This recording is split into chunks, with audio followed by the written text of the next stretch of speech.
Thanks for staying with us. The clock is ticking for Chief Justice Mogoeng Mogoeng to apologise for his pro-Israel comments. The Judicial Conduct Committee this week ordered Mogoeng to apologise within 10 days after complaints from pro-Palestine groups.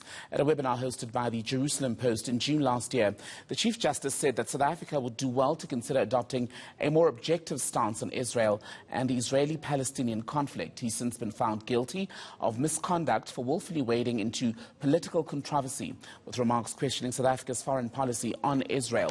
Researcher and advocacy officer from Judges Matter, Zikhona Ntlebe, is joining us from Cape Town this hour to talk more about this. Zikhona, very good evening to you. Thank you so much for your time. So what has come out a lot since the order for the Chief Justice to apologise have been questions about how the man at the very highest level of the judiciary in this country could not have known better. Should he have known better?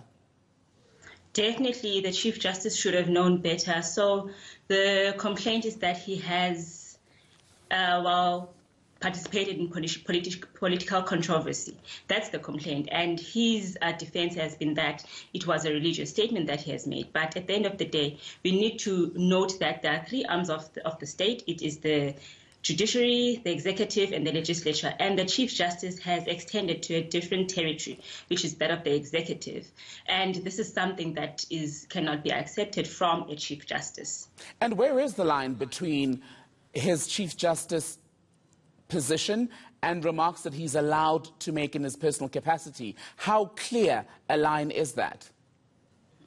So the only way that the line can be drawn is by considering the Code of Judicial Ethics, which is, in this case, the Bangalo Principles, which acknowledge that every judge has the right to freedom of speech, to freedom of religion, but it also states that judges must act in accordance with the rules of their office. So that means that judges cannot extend into a different territory than that which they are entitled to. And in this case, the Chief Justice, I don't think it is a very blurry line. It is very clear that if you are a judge, you cannot make statements that are not in terms of the code and statements that extend beyond the judiciary. So that is the case in this matter. And Mogoeng, a quote that's resurfaced in some of the reporting since that order that's been given to him now to apologise was when he said last year that even if there were marches for every day for 10 years by millions of people, he would not apologise. What implications would a refusal to apologise have, not just for him as Chief Justice, but for the Constitutional Court as an institution? So at the end of the day, the Chief Justice has been ordered to apologise within 10 days. And as you have said, he said that he will not apologise. So if he's not going to apologise in terms of the decision that has been made by the JSC, we'd expect that he either appeals he has to appeal the decision. And if he doesn't, and he needs to have good basis for that appeal. But if he is not going to appeal that decision and does not apologise within the stipulated period of 10 days, then that means that he would be in breach of the rules of his office. He'd be in breach of the order of the JCC, which means that, again, a complaint can be made and the JSC can take this matter further at the end of the day. So it would be basically contempt proceedings against the Chief Justice. Based on this lesson, then, as far as the conduct of judges in this country, would you say that there's a need at this point for perhaps a review of the rules, or is it just the judges themselves who need to work on their behaviour? No, at this point, I would not say that there is a need of the review of the rules of judges. So you need to note that when a judge is appointed into office, they are made aware of these rules, and they take an oath in terms of the Constitution. And the oath states that they will adhere to the rules. So a judge cannot later say that these rules should be reviewed, for example.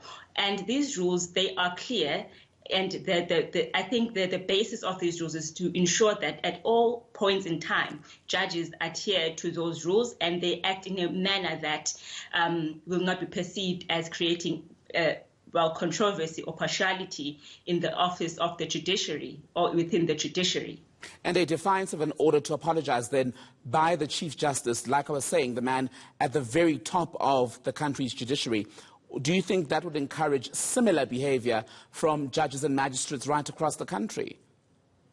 It would be very concerning conduct from the Chief Justice to defy a decision of the JCC, which is the JCC which he chairs because it is the chair of the JSC. So it would be very concerning, and there would definitely need to be action taken. And you must note that if the Chief Justice were to defy this decision, it would mean that there would be this case on top of 2 other complaints against the Chief Justice that currently exist. So it would be very concerning, and action would need to be taken. Will this be his legacy? We are hoping that the Chief Justice will come to a decision that will ensure that he leaves a legacy that is worth looking up to when he retires in November this year. Sikhona Ndlebe, researcher and advocacy officer with Judges Matter. Good to speak to you. Thank you.